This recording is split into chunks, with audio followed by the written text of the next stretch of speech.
Can crypto really save our planet and make you money at the same time, or is this project some kind of marketing hoax? Humans aren't always so nice to the environment, and offsetting emissions is a good idea, but the carbon market is broken. That's the idea coming from an unlikely savior anyways. This guy has a crypto plan to save the Earth and climate change, and maybe even redeem himself from a huge controversy at the same time, but it won't be easy. Other projects have tried to solve this problem and failed, so maybe this time, with millions behind it, we could have a solution, one you can actually invest in. Also, as part of this video, I'll be running a few crypto bots on Pionex. I'm going with Bitcoin, Ethereum, and Cardano.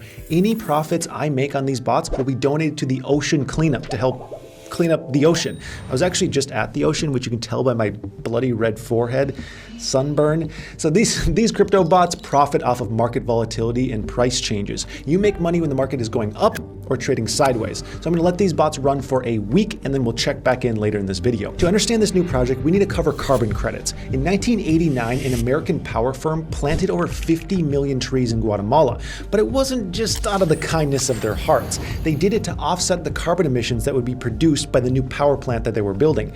Carbon offsetting had officially begun. Even then, the reaction was a bit mixed. It seemed like a good idea to some, but others said that this was just some rich corporation using a mixture of their money and public funding to ease their conscience. I wanted to learn more, so I decided to find out the main problems with carbon offsetting. This way, I can decide if crypto is actually a solution here. So it gets a little bit complicated pretty fast. There are more than 200 ways to offset carbon. Your corporation can simply buy the credits from a company like Tesla, who actually made $600 million last quarter selling these credits, selling them to companies who broke their emission allowance. Or instead, you could earn credits by taking CO2 out of the air, like methane collection or planting trees. Or you could build a renewable energy plant, or even make a building more energy efficient. That all works to get more credits. Now, terminology gets a little weird. Are these carbon credits or carbon offsets? Technically, there's a difference between the two, but don't get too hung up on it because people use them for the same thing all the time. Carbon credits are granted to companies and countries every year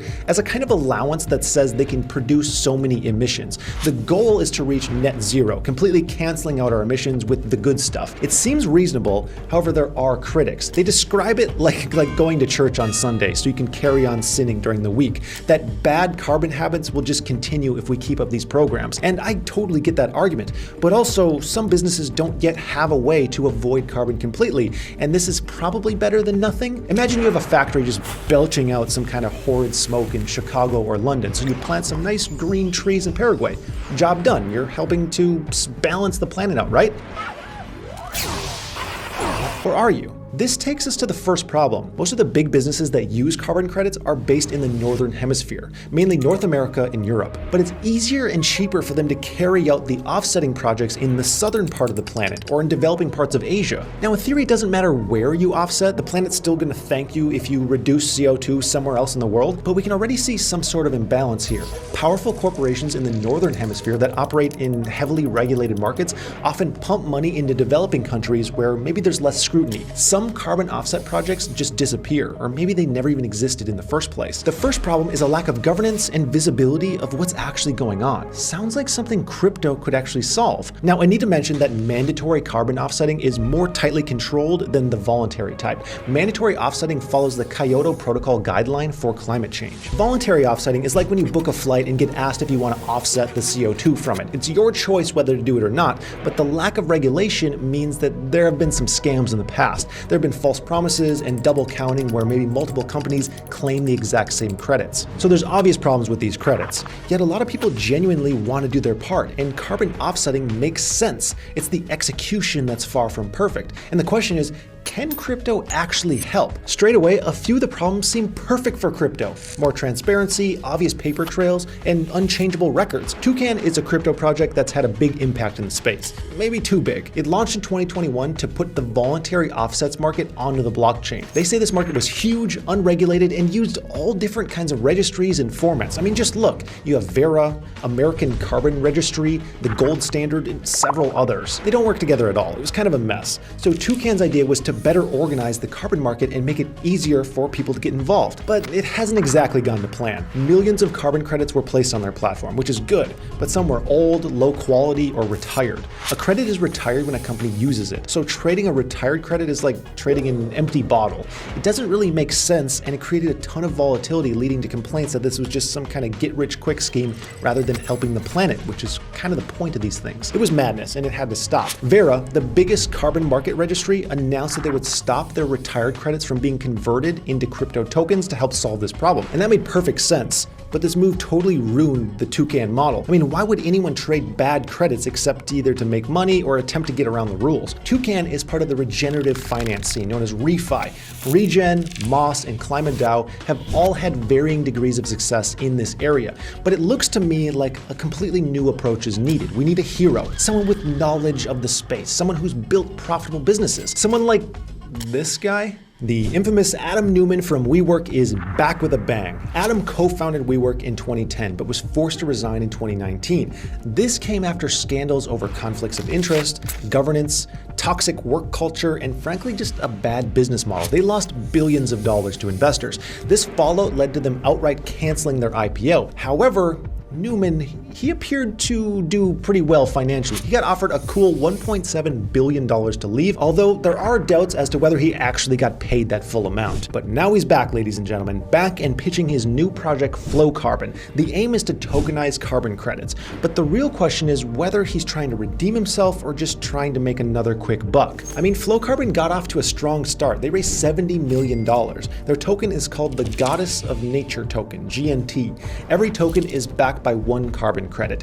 Users can unwrap, retire, or redeem these tokens, and crucially, retired credits can't be double counted or endlessly traded, so it could solve some of the key issues. But do the big players in the carbon market even need or want this? In that statement from Verra that we looked at earlier, they mentioned the key points regarding crypto trading of their credits. The report suggests that they're more interested in working with banks than with crypto, something that we've heard a lot. Could the Flowcarbon approach just move the same old problems onto the blockchain rather than solving them?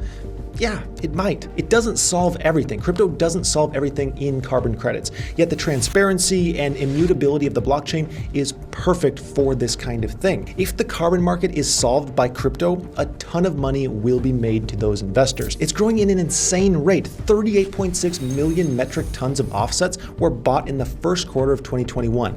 81% more than the year before. This market could reach $50 billion by 2050. Prices are booming as companies and countries are desperately working to meet their carbon targets. The cost of certain voluntary credits has risen by almost 1,000% in under a year. It looks perfect for making money, but this can't be at the expense of the planet. Any project in the carbon offsets market has to help the planet, not just make money. If it does, then the profits will flow naturally. I think that Flowcarbon seems to be going in the right direction. And Toucan might also come back, but it's up to you whether you can trust Adam Neumann. If it works, it'll be an amazing example of the power of the blockchain for a good cause. The results are in. I've been running these crypto bots for a week and they made negative money. The market crashed even further. So I'm just going to donate $250 just to be fair. Well, this is when I would typically say try out Pionex. However, since making this video, they've totally ghosted me. You know the markets are bad when you can't even afford to email someone back. No hard feelings though. Crypto companies are having a pretty rough go at it right now. But this video still cost me $2,820 to produce, and I know that sounds ridiculous, but I'm obsessed with quality. We regularly spend 100 hours in the edit alone, and the music you hear is custom composed for each video. None of that is cheap. So the real sponsor is myself. I built this platform, Finova, as a replacement to Patreon. So if you'd like to ensure I can keep making this content, support me by joining Finova. If you'd like trade signals like this every day, join Finova. If you'd like hands-on live coaching literally every single day, join Finova. If you'd like me to screenshot all of the signups I get today and send it to Pionex saying, this could have been you, join Finova. So you know what to do. I'd like to thank you for watching. I'm Max Maher, and I hope you have a profitable day.